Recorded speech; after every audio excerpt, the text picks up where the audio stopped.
941. We're here with Dr. Richard Swier from Red County, a political analyst, and we are going through each of the local races, making our predictions and our picks and our analysis. Who went first last time? I forgot. You went first. I'll go first. We're on a sheriff's race, okay? This should be easy. Tom Knight. This is Tom Knight against Kurt Lavarello. Both of them came on the show. Both of them did extremely well. Everybody that sees Kurt Lavarello is impressed by him. I mean, he's well-spoken. He has a good grasp of the issues. He's an attractive candidate. He comes across well. He does really good in Q&A sessions. However, Tom Knight, just his administrative, law enforcement, and leadership experience vastly outweighs Kurt Lavarello's. He's got the endorsement of every major newspaper, including liberal publications like the Herald Tribune and the Pelican Press. And so I think Tom Knight walks away, wins very big. His organization is very strong. He's got a lot of volunteers out there working the polls, working the early voting. Tom Knight should win easy. Gosh, I can't keep agreeing with you, Ron. But yeah, Tom. Again, I know Kurt, met Kurt, Tom, both of them, outstanding people, great law enforcement backgrounds, great Americans, great patriots. This is tough. That we got two great candidates out there, but Tom is just head and shoulders with his experience, colonel and the state troopers. I mean, he's just the guy. It's great that he's got the team out there working for him, but his position on getting rid of the illegal immigrants in our jails, I mean, that's a very powerful statement right there. And I think right there he's won the people, because we're putting people up in those jails that need to be sent back home, out of here, and we'll reduce our crime rate if we just do that. So. Every time he brings up deporting the illegal aliens, people go wild. That's right, they go crazy. And so, yeah, absolutely, Tom's a great guy. And here's my prediction about that. In Manatee County for the last 20 years, anytime anybody wanted to run for anything, city dog catcher, state rep, first person they would go see is Charlie Wells. They all wanted Charlie Wells' support and endorsement. That's going to be Tom Knight in Sarasota County. Next 15 years, he's going to be the first guy a candidate's going to go to support. No doubt. That's what and I think Kurt's got a great future doing something else. I mean, he's going to do well whatever he does. Smart guy. Okay. Next is state rep. We're going to go. This is district. I think it's 70. Everything south of Clark Road.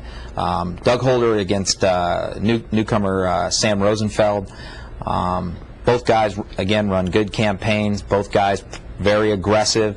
This has been an aggressive campaign. There's been some animosity on both sides. Both sides have kind of gone at it a little bit. I'm going to pick Doug Holder for a number of reasons. One, the campaign war chest is massive. Sam Rosenfeld has a lot of personal wealth, and he's put in a chunk of money, but not enough. The Republicans outnumber Democrats in this particular district by 24,000 registered voters. I think this is a particular area, North Charlotte County, South Sarasota County, that is energized to come out and show up to vote for Amendment 2 and John McCain, and I think that's going to help Doug Holder. I have to agree again. Doug has done a great job. He's got the experience, been in the legislature. He's passed, interestingly, as a freshman representative, passed some very important legislation for veterans. Huge veterans population in these counties. In his district, he passed legislation giving disabled veteran-owned businesses preferences on state contracts. That's huge. So I think he's going to get the support of the veterans community. I think he's got the support of, as you point out, a strong Republican community. And Doug is he's just the right guy. He's got the experience, he's got the background, and he's done good work as a freshman. Yeah, I agree with that. Okay, the next race, Rich is going to go first. That's the other state rep race. Everything north of Clark. This is incumbent Democrat Keith Fitzgerald, who pulled off, some would say, an upset in '06. It's a rematch.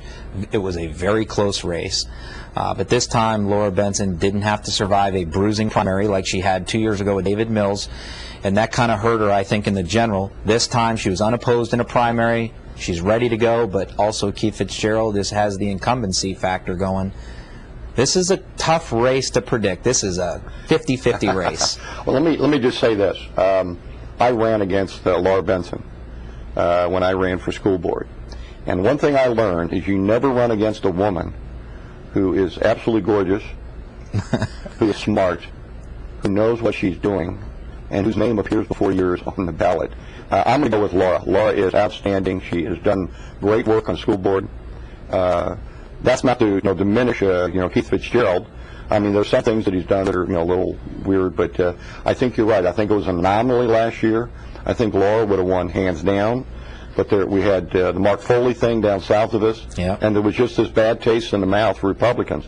I don't think that's the case. Now we got a bad taste in the mouth with the Democrat in the South, with the kind of things that are going on down there. So I think, and Manatee is a good chunk of that district, and I think that's a hard Republican district, and I think Laura's going to win. Now, is it going to be by double digits? No. Is she going to be 2 or 3 percentage points, 4 percentage points? I think that's about where it's going to be. Okay, well, here's where we're going to disagree, and I think that this race is going to be razor thin. This in the county commission race, toughest one for me.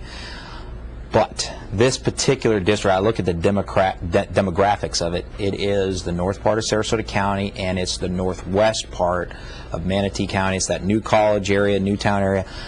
I think Barack Obama puts Fitzgerald over the top. That is the area that the Obama campaign has targeted and getting out those people to vote. It is the most liberal part of this area. It's the part I got killed in the public defender primary, and I got about 30% of the vote in Keith Fitzgerald's district, I think. It is. I think Keith's going to win, and the other surprising thing is Keith Fitzgerald has gotten the backing of a number of wealthy, influential Republicans, and who are developers, and it's a little odd to me that they're backing him, but they are, and I think he squeaks it out. Okay, we're going to go to a break, and then we're going to try to move a little quicker through some of the smaller races. We got public defender and supervisor of elections, and a couple of those when we finish in our last segment. See you.